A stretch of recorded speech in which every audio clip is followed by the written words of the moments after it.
आतंकवाद सुनियोजित हिंसा का ऐसा रूप है जिसका उद्देश्य प्रत्यक्ष पीड़ितों से कहीं अधिक व्यापक समाज में दहशत फैलाना होता है। जहां हिंसा संदेश देने का माध्यम बनती है और आतंकवाद मनोवैज्ञानिक व सामाजिक नियंत्रण का एक उपकरण। और ऐसा लिखते हैं प्रसिद्ध विद्वान ब्रूस हॉफमैन अपनी पुस्तक इनसाइड टेररिज्म में। वर्ष 2025 में आतंकवाद से होने वाली मौतों में 28% की कमी और घटनाओं में 22% की गिरावट बदलते खतरे की एक अस्थायी परछाई भी हो सकती है।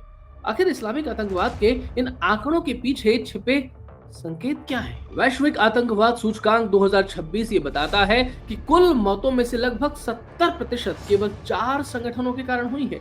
इसका अर्थ है कि आतंकवाद अब सीमित लेकिन अत्यंत प्रभावशाली संगठनों के हाथों में केंद्रित हो गया है और दक्षिण एशिया इसका प्रमुख केंद्र। यहाँ ये भी समझना होगा कि जहाँ शासन व्यवस्था कमजोर होती है वहाँ आतंकवाद अपनी जड़ें मजबूत करता है। Terror in the name of God इस पुस्तक के अनुसार आतंकवादी संगठन अवसरवादी नेताओं द्वारा गठित किए जाते हैं जो रिलीजन को प्रेरणा और औचित्य दोनों के रूप में उपयोग करते हुए वंचितों की भर्ती करते हैं। लेखिका जेसिका स्टर्न ने दुनिया भर में 3 रिलीजन ईसाई, यहूदी और मुस्लिमों के चरमपंथी सदस्यों का साक्षात्कार लिया। लेबनान के शरणार्थी शिविरों, पाकिस्तान के मजहबी विद्यालयों और ओमान, एस्केलॉन और पेंसाकोला की जेलों की व्यापक यात्रा करते हुए उन्होंने यही पाया कि पाकिस्तान के पहाड़ों में स्थित इस्लामी जिहादी और ओक्लाहोमा में ईसाई कट्टरपंथी बम हमलावरों में बहुत कुछ समानता है। हालांकि आज वैश्विक स्तर पर आतंकवाद का भूगोल बदल रहा है।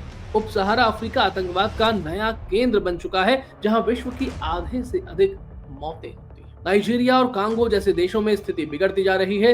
संकेत साफ है कि आतंकवाद स्थिर नहीं बल्कि अवसर के अनुसार अपने केंद्र और रणनीति बदलता रहता है। उधर पश्चिमी देशों में आतंकवाद का एक नया ही रूप सामने आया है जिसे लोन वुल्फ हमलों के रूप में जाना जाता है। वर्ष 2025 में यहाँ मौतों में 280% की वृद्धि इस खतरे की गंभीरता को दर्शाती। पूर्व CIA अधिकारी मार्क सिजमैन अपनी पुस्तक leaderless jihad terror network in the 21st century में लिखते हैं कि आधुनिक आतंकवाद का सबसे खतरनाक स्वरूप वो है जिसमें कोई केंद्रीयकृत नेतृत्व नहीं होता।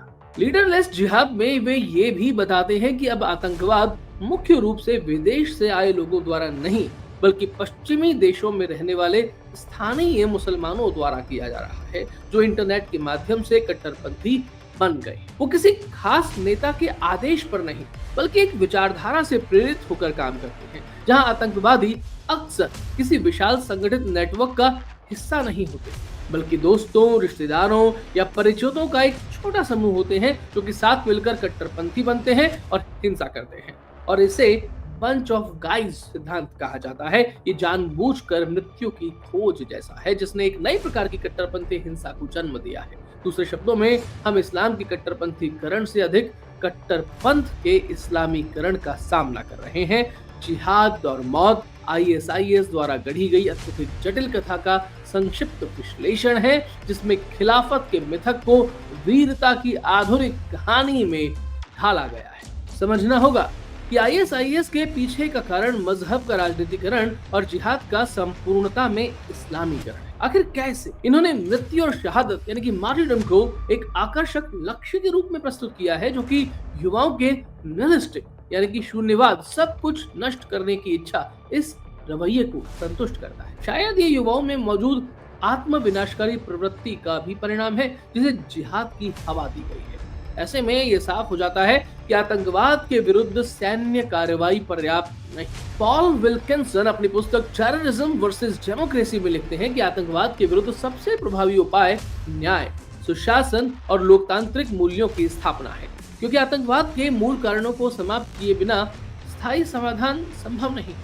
अब बात यहाँ भारत को लेकर की जाए तो वर्ष 2025 की आतंकी घटनाओं में 43% की कमी दर्शाती है कि सुनियोजित नीतियां, शिक्षा और सामाजिक समावेशन, सशक्त सुरक्षा तंत्र और अंतर्राष्ट्रीय सहयोग सकारात्मक परिणाम दे रहे हैं। वस्तुतः यही वो मार्ग है जो कि न सिर्फ आतंकवाद को सीमित कर सकता है बल्कि मानवता को एक सुरक्षित और स्थिर भविष्य की ओर भी अग्रसर कर सकता है। अन्यथा जैसा कि अनेक विद्वानों का निष्कर्ष है, इस्लामिक आतंकवाद पर कभी विजय प्राप्त नहीं की जा सकती है।